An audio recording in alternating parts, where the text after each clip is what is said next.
Well, a huge welcome everybody. After a little bit of technical issues, we are ready to get started on our Hour of Power today. And I'm super excited to have this beautiful lady joining us. And the reason being is that she's actually going to be joining us in person in a few weeks' time at our conference. And Julie is actually one of our amazing mastery presenters for the Thursday afternoon. So I am sure after you hear her have a chit chat with us today, you'll definitely want to make sure that you are at conference early on Thursday to be able to be one of the lucky 500 that gets into the mastery sessions. So Julie is coming in all of the way from the US of A.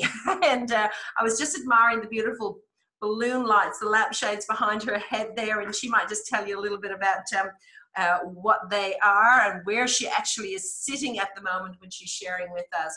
But I'm thrilled that you've all joined us. Julie is a beautiful woman. I've had the opportunity now to already meet Julie a couple of times, and I'm super excited because she's just got a heart for sharing and for raising people up. And I know that for many of you, one part of what we get to do on a day-to-day basis is share our story.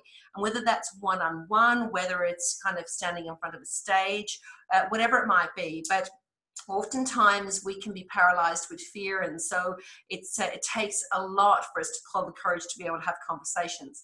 Julie knows what this is all about, though, and so she is going to share some wisdom to able to help you all, also, I'll say myself included here, to overcome those paralyzing fears and actually move forward. So Julie, thank you so much for joining us. I am going to unmute you, and I'm going to pin you so we get to look at you today. First of all, do you want to share with everyone where you're actually calling in from? Well, you can see the posts and beams. These are the original historic posts and beam of a 17th century barn here in New England. And when we moved here, we bought a piece of property that was established in 1743. It's a pre-revolutionary era property.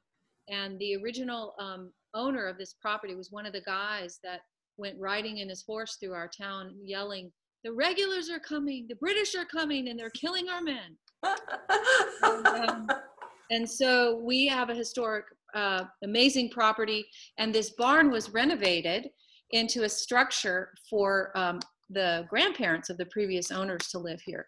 But it's just incredible. It's got these soaring beams and big windows, and so when I moved here, I thought it would be a perfect performance space. And as I was overcoming my own fears, I named our farm Dream Farm. It's actually we have hay fields and so forth, but what really grows here are dreams. And so I live on Dream Farm in Hollis, New Hampshire, and I do a lot of my work right in this structure. So when we have concerts and things, these lanterns are lit up, and it really brings incredibly warm and exciting atmosphere to the barn. We'll have jazz musicians in and out and have different confabs and happenings here. So it's well, cool. I can't wait to come to a party at your place. Yes, please, I would love it. That would be so fun. It would be lots of fun. It really, really would. Well, without further ado, I would love to kind of hand over to you today to just share with us your wisdom around this awesome topic, because I know that there are probably so many of our team that this actually affects. So I'm going to hand over to you, beautiful lady. Okay. And you'll keep me on track. Here's what I've got, ladies, for you. I've got some things that have really been brewing in me, and I know it's time to speak to this as someone who has recovered from paralyzing performance anxiety and stage fright. And so I have some notes because I want to be focused, but I'm also really going to take the temperature as we move along to know how best to meet your needs. So I'm going to jump in, and then Celine will kind of keep me, it's already 9:10. So are we going just an hour from this time, or are we cutting it? There's another training call that starts at midday our time. So we've got about 50 minutes. So you go for it. Let's make it rock. Okay. As an overcomer of disabling performance anxiety, who's now a working performer and a speaker and a broadcaster, I really do have a passion to help other people beat the paralyzing fear in your own lives. And as I continue to do in my life, so we can take center stage in our own stories. Now, it's really important that you notice I didn't say that I'm here to help you beat fear so you can take center stage on an actual stage necessarily, because social and performance anxieties in all of their many manifestations squelch people's voices in ways that go far beyond what we traditionally associate with things like stage fright. And, you know, but it's funny because it really is true that the number one fear out there is still public speaking, even more than death. But that is just one of a number of prevalent and debilitating social anxieties, which is this whole new thing now. Like this whole kind of subset of issues people are having are like really debilitating social anxieties. And social and performance anxieties all have something in common, and they're related. They all have the effect of, again, keeping us from really showing up in our own lives and relationships and dreams and aspirations. And I really believe that all performance and social anxieties are about the fear of truly being seen and known for who we are. And of course, that goes to things like, you know, if people see me and know me, will I be enough? Will I have what it takes? Will I be rejected? You know, things like this. But there's a sense when you think about taking center stage to step up fully into your life, you are now exposed, right? Mm-hmm. You're being seen. And a lot of us are really, really scared by that. You'd be surprised how many people that you never would have suspected of struggling with limiting fears are really being held back in ways that you would never imagine. And these kinds of fears silence your voices, they undermine your talents, they minimize your ability to express yourself, they bury your capacity for connection with others, and again, get in the way of you really stepping in to everything that you're called to do. Now, before I go any farther, I want you to know that I understand that owning and sharing your story about your health and financial success with Juice Plus is central to what you need to do in your business. And for you to move forward, you really want to step fully into that ability to tell your story. But I'm here to give you something a little bit bigger, okay? What I'm here to share with you today is that your Juice Plus story is an important part, but it's just a part of a much larger and even more powerful story of your life. And as you begin to see this, it will propel you forward in every area, which includes your business and your personal health. And here's the deal. There are basically two competing stories about you and your life, written by two motivated authors that are both inviting you to play the central role in one of these versions of your life. And ultimately, you choose which story you will live out and which role you're going to play. So one story of your life is driven by fear and lies. And one story of your life is centered on love and the truth about you. Yeah. And although I have a lot to offer you in terms of equipping and empowering and mentoring, it's really important that you know that ultimately it's the story that you believe about yourself that will determine your outcome in dealing with fear, far more than any technique or coaching I can give you. And I have, a lot of things that I've learned through the years to deal with the practicalities of standing in front of people and what you do when your body is slipping into fight or flight and you're feeling all those kinds of things and your brain is fritzing out, or you're in a situation of risk and you're wanting to pull back. There's all different modalities that can and should be employed to help you along in that process. But the single most determining factor in how successful you're going to be is the story you believe about yourself. And that's why I've developed my program Stage Bright as opposed to Stage Fright, which was like defined me. So one of the things I had to wake up in the morning was going and saying to myself, you know what? I don't have stage fright. I have Stage Bright. And that's how I'm going to live. And that was one tiny piece of a new story I had to learn to understand about myself. Because here's the deal. And if you pick up nothing else from our time together. I want you to think about this. Fear has told you a really compelling story about yourself, and it is a lie. Mm. Yeah. I love that. Fear wants you to play the central role in a story that limits and encapsulates you and prevents you from ever realizing your highest purpose. And anxiety wants to undermine your focus and drain your strength. Okay? Mm. So here's the deal. Fear is so compelling because there is a physiological side to it. There's a brain side and then a body response side as the coping mechanisms within the acute response thing goes off in your body when it's alerted to danger and the dangers you think are coming at you. And then there's your thoughts and your emotions and your choices. And then there's a whole spiritual aspect to fear. And it's such a compelling story, and you feel it so viscerally. I think fear is almost like as potent as being in love. You know, being in love is like being on crack cocaine. You know, they say that what it does to your brain and your body is like a drug. Well, physiologically and in terms of your body, your soul, and your spirit, fear is that compelling. And it will tell you so viscerally so many things about you on so many different levels. And it's kind of like, well, of course this is it. This is it. Of course, if Julie gets on that stage, she's going to freeze up because she always has.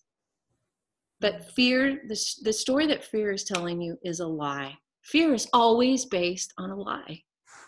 It really is. I mean, obviously, if you have a stalker after you or something, you know, there's specific things that relate, you know, you deal with those in a practical level, okay? Yeah. But fear, and the other thing I want you to realize is that fear and anxiety should not be merely coped with or managed.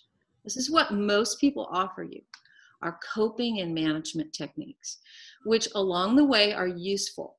But fear must be defeated. Fear must be defeated and overcome.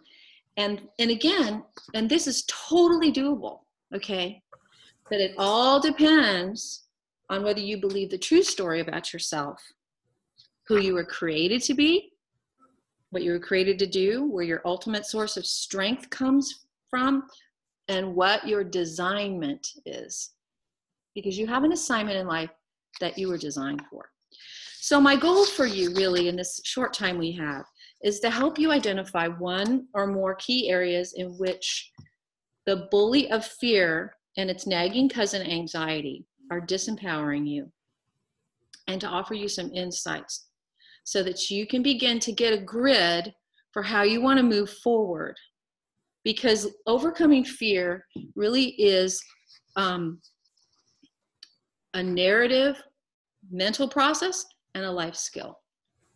And it involves, so you really only have two worlds to live out of: lies and truth, fear and faith. They're two binary universes. Mm-hmm. And you're always functioning out of one or the other. So you really want to get these skills going. And I'm assuming, because you're on this coaching call, that you're already high functioning, motivated in many ways. You embrace challenge and opportunity. You're willing to risk and invest in your own health and the health of others, right? Nod your heads, right? Okay. And I'm pretty sure, though, that you probably all have at least one or more areas in which fear or social anxiety keep you hiding in the wings of your own life. Would that be true maybe for some of you? Mm-hmm. They're not somebody, you can tell me. And as I began to share my journey, people have come up to me sometimes and said they never would have guessed how scared I've been and how much I was affected by fright. And that's common because it's really possible for very highly competent people to be very handicapped by fear in ways that are not visible to the people around you. And maybe that's true for you. It obviously was true for me. You know, I looked confident, I'm relational, I'm outgoing, I functioned well on a number of levels, but I was haunted by shame and handicapped by increasingly unmanageable stage fright that robbed me of the joy of one of my greatest passions, which is music. And I'll tell you a little bit about my story in a few minutes, just so you can get, you know, maybe it'll inspire you a little bit. But I was very high functioning, goal oriented in multiple areas. And ironically, and this is where you need to pay some attention here, my ability to function in other areas of my life was actually a big distraction from dealing with my core fear. Because we all want to play to our strengths, right? And I could avoid dealing with my stage fright by jumping into the things that were easy for me, the things where my competency was strong. And I'm not saying you don't do that. Obviously, play to your strengths, you know, as much as possible. But I'll tell you what, you know, when you then immerse yourself in things that are keeping you from dealing with your stuff, that is a way to walk in avoidance. Okay. And you can get lots of affirmation for doing things, staying busy, solving other people's problems, you know, playing it safe to your core competencies, and people will affirm you all day long and tell you how wonderful you are. But inside, you're running like a crazy person away from the things that really threaten you and scare you. Okay? And it's important to pay attention to that. So I'm going to tell you a story in a minute here, but I want you to think as we move forward, what are the 1 to 3 things that you spend the most energy avoiding on a regular basis? The people, the situations, the phone calls you don't want to make, the tasks you don't want to do, the self-care you avoid, and just the 3 things that just like, oh, boom, boom, boom. Okay? And as you think about it, I want you to think about how much time and energy you spend avoiding those 1 to 3 things, okay?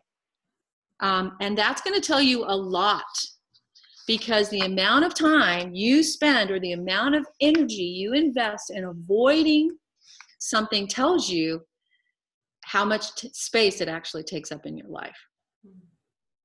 You think you've whittled it down to this thing, but the amount of energy it takes to avoid what's really going on actually tells you how much it's taking up in the living room of your life, okay?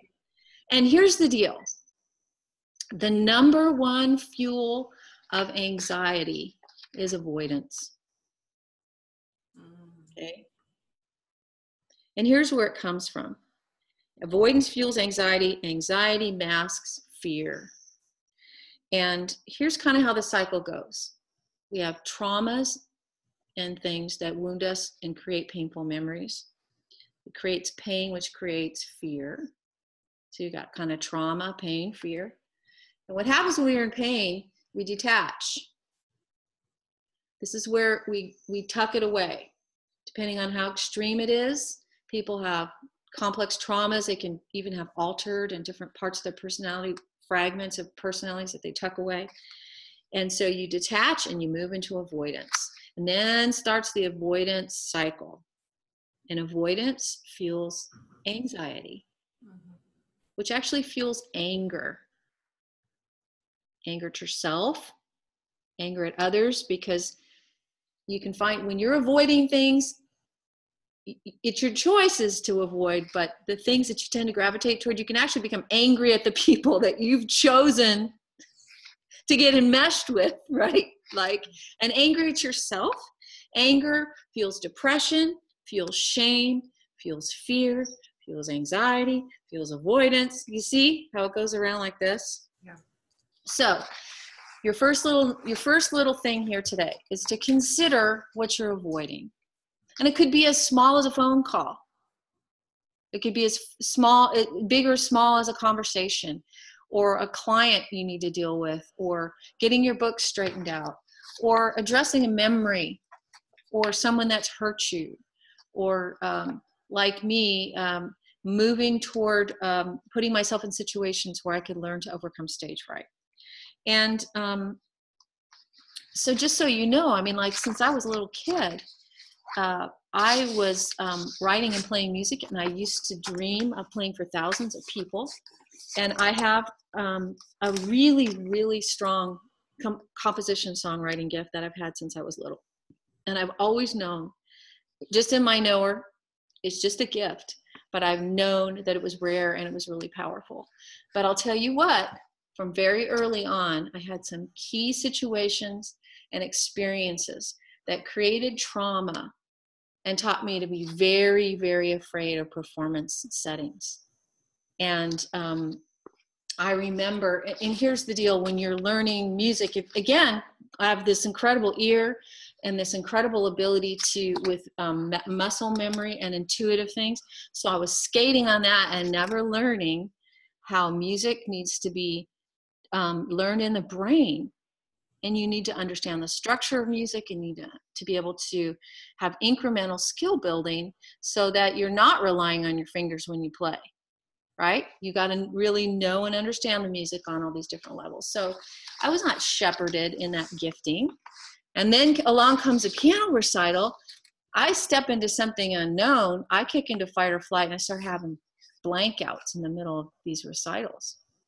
And even at that young age, I had come to associate my worth and value with how well I played, because it was something I loved so much. So now I'm in these recital experiences, and I got 3 minutes to prove my worth and value, and now I'm blanking out and having these horrific things where I'm, you know, in front of everybody, and all of a sudden it really does feel like the classic, you know, light is on you, and there you are, and you know, you're naked in front of an audience, and you want to find a hold of China.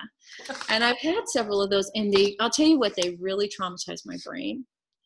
And a number of other things came into the mix, to the point where I was really scared of my body, scared of my mind, wondering what I could count on, what I couldn't count on in the creative process. And it's interesting because that also had an analog in terms of relationships for me as well.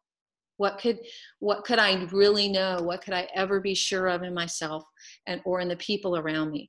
Super, super undermining. I remember one time I did this piano recital, and being anxious before playing just is one of the most terrible things. I mean, it's those moments, you know, before that precipitory anxiety that a lot of us really struggle with.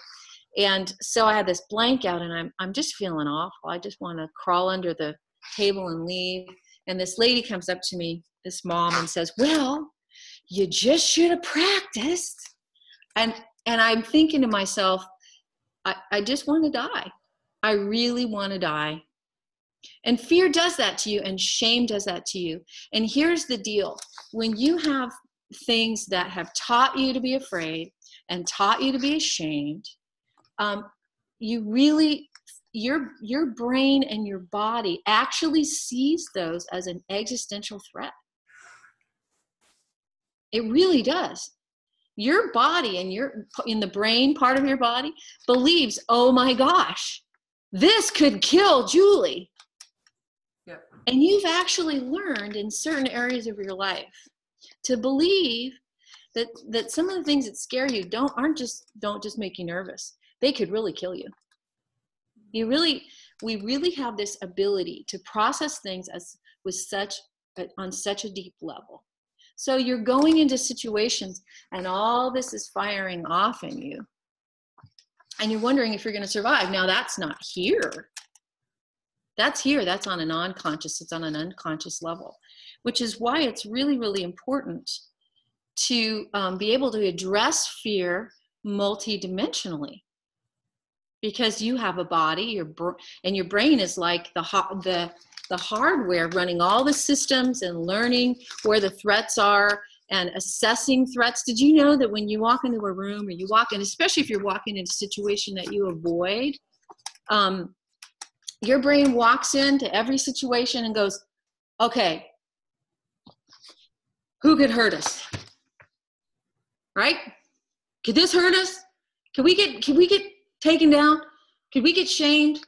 Could we fail? All right.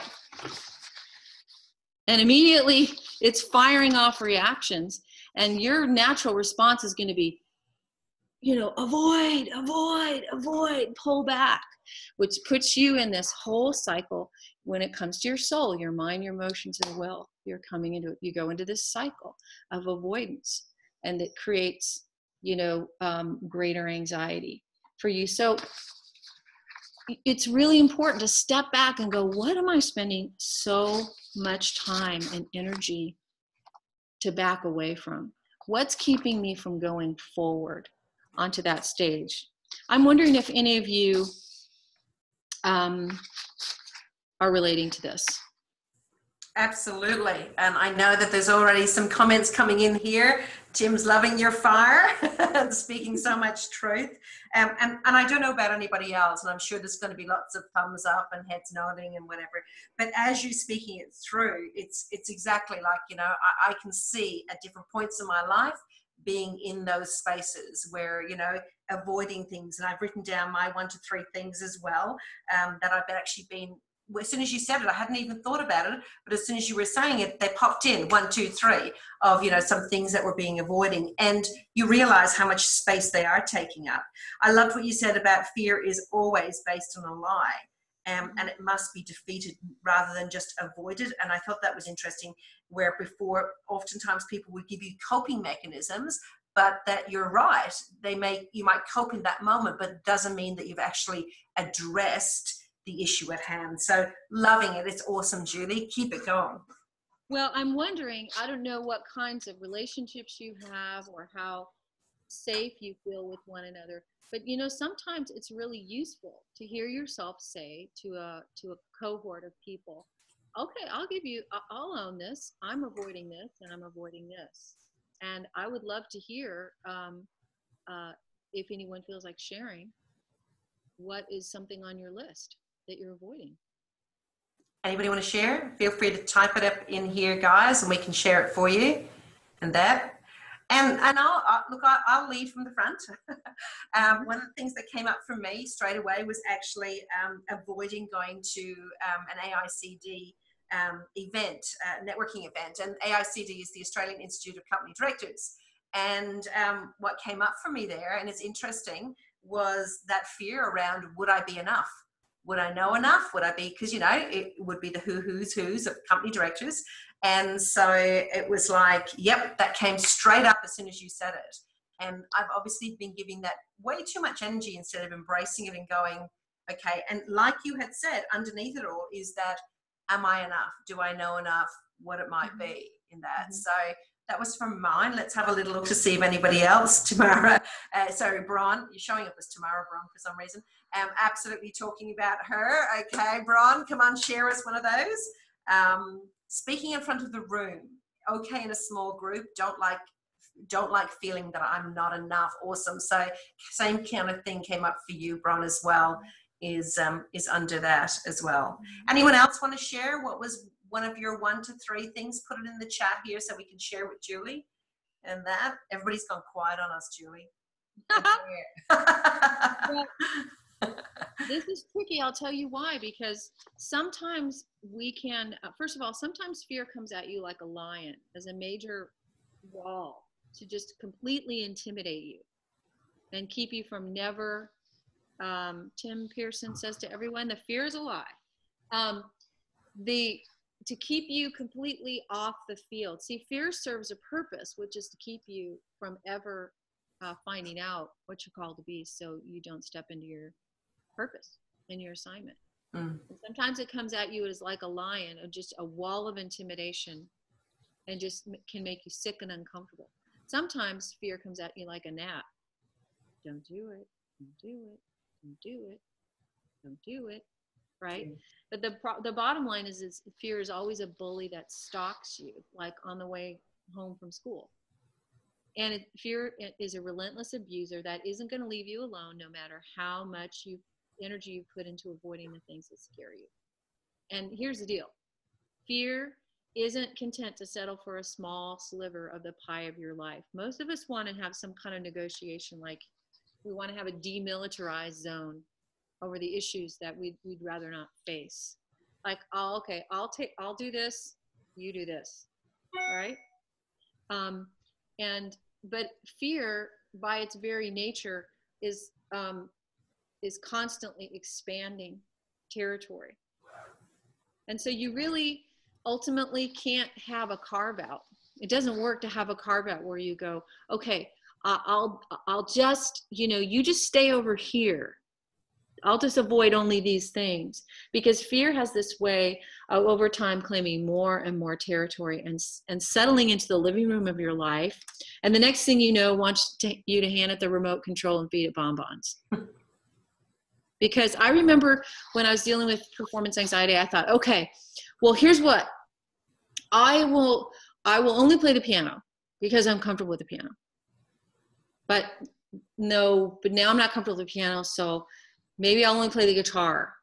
Maybe I'll only play the guitar under these circumstances. Then maybe I'll only sing, but I'll only sing if I have my lyrics in front of me. And if I don't have my lyrics in front of me, then I won't. And it was funny how I went from this much space to this, to this, to this, and the fear kept encroaching. You want to pay attention to what you're avoiding, because it's really not a static thing. It's really not like you're going to be able to just, make peace with it and live in a demilitarized zone. Fear is constantly increasing. And if you understand how your brain works, your brain is picking up this information and wiring itself based on your choices and and emotions and the painful memories that you have. And it will wire in for self-protection all the time, and avoiding and pulling back from your greatest potential for success. And I'll tell you this, last week I realized I was avoiding something and I was calling it, well, I just don't like that. I just don't like that. We had this opportunity to go to a charity dinner, and I really don't like chicken dinners and awards presentations. It's not my favorite thing, but I was avoiding it, and I realized that I was losing an opportunity to step up to the plate and have influence, and that I had a whole narrative going on, and it was like this little thing keeping me from having influence, and so tonight I went to the thing, and some of the coolest things happened there, and I realized that it's when you step in and move away from avoidance and you start examining the things that the things that you really believe are going to happen to you if you approach whatever it is you've been avoiding. There's actually so much energy and so much power when you begin to overcome that it's addictive to get over fear. It really is. I mean, it's not like the fear is ever going to, just go home. But when you get the skill of overcoming fear, you get to the point where you start with the ones that, are things like, okay, Celine, you're going to go to your meeting. Or, okay, I hate it, but I'm going to be really anxious because if I know I make this phone call and I call this person out, they might yell at me, or whatever it is, which can be very anxiety producing. And you dig in there and you find out, well, what's the belief behind that? Where did the fear come from? Where's the pain, that person has provoked in me? And you'll find that there are a lot of really, really deep issues that you'll need to address. But the point is that you start where you can start. You start on the level that you're at, just like with your business, right? You start dealing with the things that you have been running from and not showing up fully and taking care of yourself. Why do you hit the snooze button when you're on the way to the gym every morning and don't go there? What's up with that? What are you avoiding? What are you afraid of? What's behind that? Is this making sense to you guys? Mm-hmm. Yep. Now, I don't know that this is like brain chemistry yet, like brain surgery. I do have an entire program that really is like brain surgery where we're going to go deep into these things. But it's really important that we start out together and we start examining these things and laying a foundation for what's going to come up. Does that make sense to you guys? Yes, totally. Yep. Absolutely. because I'm not in what I want to do and what I want to take people through is not just a bunch of platitudes. Think positive, just talk your way into whatever, or say this mantra or meditate or take this pill or whatever. I really, really believe that the issue of fear is probably central, one of the most central core issues that will, again, determine the entire destiny of a life. It's not a side issue. And it's not just something that a few people deal with. It really is the key and central issue between whether you're going to step fully into what you were created to do, your designment. That's everything. And how will that affect your business? How will that affect your marriage? How will that affect your family? How will that affect everything about you? And so I believe that this is why, in order to deal with fear, you have to deal with the whole person. But you got to start somewhere. And you have to think that it's possible to really live in overcoming life, and it's possible not to be afraid. Did you know that? You don't have to be afraid. You really don't. You can feel fear sometimes, but you don't have to be afraid. Because here's the deal. We learn to be afraid. Because again, fear has told us a compelling story about ourselves, and it's a lie. And we learned through trauma and memories stored in ourselves and experiences and brain wiring and choices. And then depending on where we're trying to get our source of help from, all these things play in. So you're a multidimensional person. You have a body, you're a spirit with a soul, and you live in a body. So your whole person needs to be brought into the process of living a fear-free life, really. And when we just want to just take a pill for it, or ignore it, or avoid it, we're kind of playing games. And ultimately, you're back to the whole kind of coping and arguing and placating different fears in your life. Does this making sense to you guys? Yep. Absolutely. So I'd like to ask you now, and then also I want to open this up for Q&A. We talked about the 1 to 3 things that you're avoiding now, and it's okay, again, at this level to just go kind of simple. Whereas some of you actually are probably carrying some traumas that are so overwhelming that to deal with them, it might take some time. And there's a reason why you have the level of anxiety that you do, because intuitively you know that if you're to open that up, it's kind of a Pandora's box, okay? But as you learn to understand the true story of your life and your designment and what you were created to do, you have a grid for why the trauma can point you toward victory and what that's about and how that actually informs what you're designed to do. And suddenly these things that are buried deep in us, the traumas, the complex fragmentation of our hearts, the string of broken situations, they make sense in a big narrative that becomes really important and really shapes and forms this incredible drama that we get to step into. And remember, we have 2 compelling stories. One is the compelling story that's going to be driven by fear and lies, and the other is the compelling story that's going to be driven by love and the truth. And as you begin to get some skills and some understanding of your story and your calling, you'll get strengthened so that right now maybe you're dealing with the gym and the finances and this and that. And you're going to be able to downshift into some deeper wounds, into some deeper things. that really have been feeling a lot of anxiety and kind of fritzing you out in ways that it's been hard for you to see and affecting you.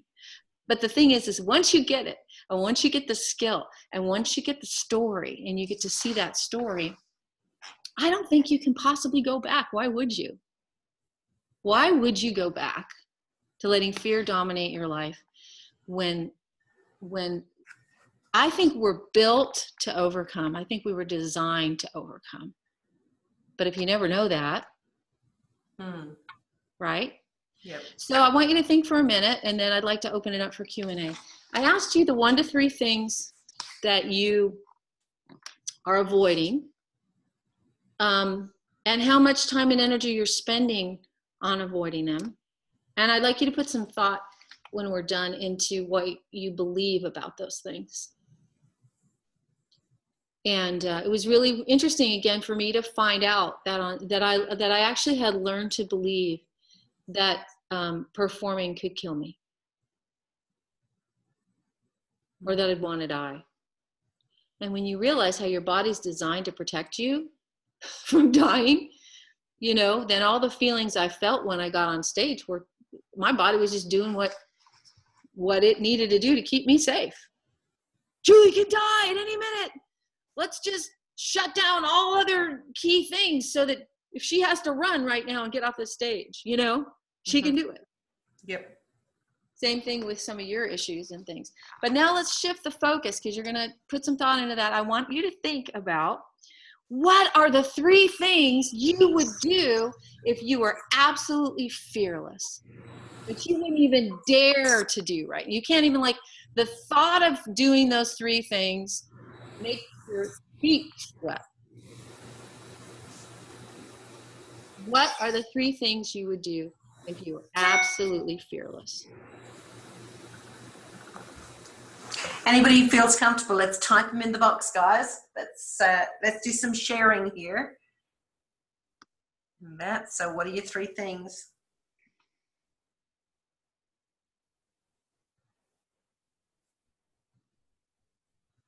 Come on.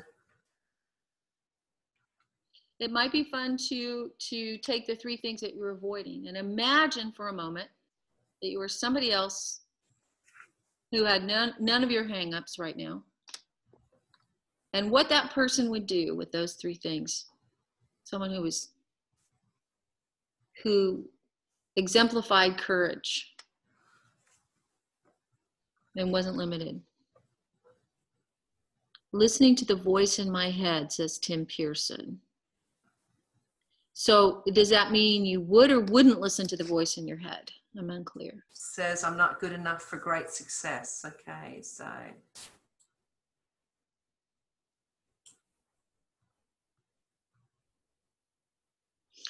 so that sounds like Tim has thought about what he's avoiding, and he's thinking about the narrative. Oh, he wouldn't listen to it. So Tim, you would stop listening to that voice. Yeah. And maybe you would go and tell a lot of other people that they could succeed.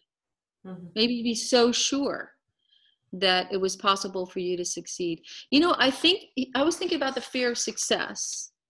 And I think the fear of success has something to do, maybe you tell me, Tim, with the idea that if I've got this metric for success, and I play Carnegie Hall flawlessly or whatever, and I do that, and I'm still not enough. Right? I do this, if I get my business and I do these things, or I build my team and we've got this amount in sales and blah, blah, blah. And in the end, I'm still not enough. Sometimes I think that fuels us even trying. If I lose a bunch of weight and then I find out I'm still not lovable, why would I want to even take the risk? Angela says, to ever fear to fail and more fear to, do you see that, Celine? Do you see that? So fear to fail and more fear to admit it to society. So, so obviously a the fearing around failing. So if you were to step out and step in, yeah. And then, of course, admitting that. So showing up like that. And Shamila is feeling unworthy. Okay, so there's a fear there. Feeling unworthy is what's underlying that. Mm-hmm. And I had a thought about that. Went out of my head. But what was the first one? It was fear to fail. So fear of failure. You know, I think we all get this thing, like if people even knew that I was afraid of this. I'll tell you, there's something really powerful. I think professionally too, as a musician, you know, the last thing I ever wanted to tell a group of musicians I was playing with was how scared I was. You know, because I didn't want them to minimize my abilities, even though I was minimizing my abilities. Yeah. You don't want to come out and say, you know what, this really makes me nervous. Mm-hmm. But one of the key things for overcoming fear, you guys, is to be comfortable in the discomfort of vulnerability in the process. Yeah. And saying, this is the level that, you know, did you know that there's always a place for you at any level of success? Like the world needs you at this level of success, and then there's a place for you here, and there's a place for you here, and a place for you here, and a place for you here. There's actually a place for you to show up fully at your level of competency and your level of ability and your level of insecurity. I love that. That's powerful. That is really, really powerful. Because you can't get to Carnegie, okay, unless you can play in the subway. Yeah. But there's a time when playing in the subway is really scary. Mm-hmm. I've played in the subway before and I've been scared. Mm-hmm. Okay, so I want you to realize that in asking you to show up and be enough, first of all, when you're created with a purpose, first of all, I believe you were created by a loving God with a purpose. So your enoughness really isn't about you at all, because he invested in you and chose you. Okay, and he has a designment for you. So we can talk about that more deeply later. We get all about me, but you're actually created for something amazing. And you just need to show up on the field. And guess what? Your big joy this week can be showing up at the coffee shop and having one bottle of Juice Plus sitting there and taking a risk to tell somebody about it. Okay? Because for you, that was the moment of being where you are with the skill that you have and the ability that you have to show up to do that. And the world will always have a space for you wherever you are in the process. And there's always a space with the right people to be able to say, you know what? I was terrified to open my Juice Plus bottle and take those pills in front of everybody because they might stare at me and think I was funny, that I had a bottle of vitamins in the coffee shop. And then somebody turned and asked me about it and I was super embarrassed because my voice is loud. But guess what? You know, there's always a place for you to share your vulnerability and your weakness. And there's always a place for you to show up at the level that you are capable of. Which means there's always a place for you to have a measure of success that will teach you that you can overcome. Let's go. So we do this thing where we're up here and we see the big speakers, you know, at the conference. And the, you know, buffed out guy who takes Juice Plus and, you know, has like 3% body fat and 500 distributors or something, you know what I mean? Or with me, musicians that they could play anywhere. But for me, showing up today for you was a level of risk, a level of concern, a level of this much competency. Yeah, learning not to compare you with you, where I was yesterday, where I am today. But I could show up for you guys today. But guess what? Tomorrow I'll be able to show up even more with greater responsibility. Is this making sense? Totally. And I think, you know, to relate it back to our business here, for, you know, there's a whole mix of different types of people that are on here now and that will listen afterwards. So what I'm hearing and what I thought was exceptionally powerful is right now, wherever you are. So for example, if you're an SDVF in the business and you're comparing yourself to a national marketing director, right now at this point in time, you know, what Julie's saying is your space is right here. It's cool. And there will be some moments for you to be able to be courageous and to be vulnerable and to be able to share. And so in doing that, what we'll see you happen is you'll move from an SDVF maybe to an SC, a sales coordinator. The beautiful thing about that is that it is a journey. And so often we want to go from here to here in one foul swoop, instead of knowing that there actually is these lessons that we need to learn along the way, and there are fears to overcome. And I think that's the beautiful thing. And the other thing that I think is really powerful about that is identifying, like, so for example, I'm sure you've all done your work as we've been on this call here and written down your 3 things that we're fearful. But again, what are the stories that are behind there? And realizing that we're not going to die. You know, we've all said that before. We're not going to die by picking up the phone or sending a message or doing whatever we need to do. But I think where we will die is if we just stay in inaction, if we actually don't ever take action. Because then, you know what, then fear has overcome. Fear has basically been the winner. And I love that. When you know you're not showing up, and it could be a very small thing related to a small business, related to a small action. But when you do show up and you sow into that small business and you take that action and you say, no, today I can do this. I'll tell you guys, it's addictive. You will gain such strength and encouragement and a sense of well-being and value from every risk you take on every level of your life. And that's powerful. You know, yeah. And I mean, there's a big story, and I look forward to sharing all kinds of things about what multidimensional freedom looks like for you as a whole person.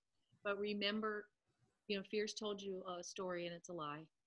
But there's a true story about you, that you were designed by a creator for something amazing, which means there's a sense in which it's just not all about you. You just got to show up and be part of the process and partner with your creator. Step into your story. And today that might be this thing. But it really will develop. There's a place for you to be at your level of competency, your level of risk, your level of business, your level of issues. And then you can go deeper and higher and get more healing and more wholeness and more of a footprint in your influence in the world, in your ability to manage and steward resources, right? Awesome. So, yeah. That's what I got. Julie, that's been amazing. I have written heaps of notes. I'm sure everybody else has as well. It's been absolutely fantastic, and we can't wait to have you with us in a few weeks' time. It's only 4 weeks' time that you'll be with us in Perth, and it's very, very exciting. Julie will be, as I said at the beginning of the call, part of our mastery sessions on Thursday, and also our guest speaker at our prayer breakfast on Friday morning. So absolutely powerful. I'm going to be singing and putting it out there with this stage fright thing. I'm going to be singing. Yeah. And I'd also like your feedback, everybody. I have choices about the mastery session of directions I can go in. So as you're hearing back from your people here, I'd love to know feedback about things that you'd like me to go more deeply into the mastery session. And I've got amazing stuff to share at the prayer breakfast about the big story. Awesome. Fantastic. Excellent. I'm just going to, so thank you again.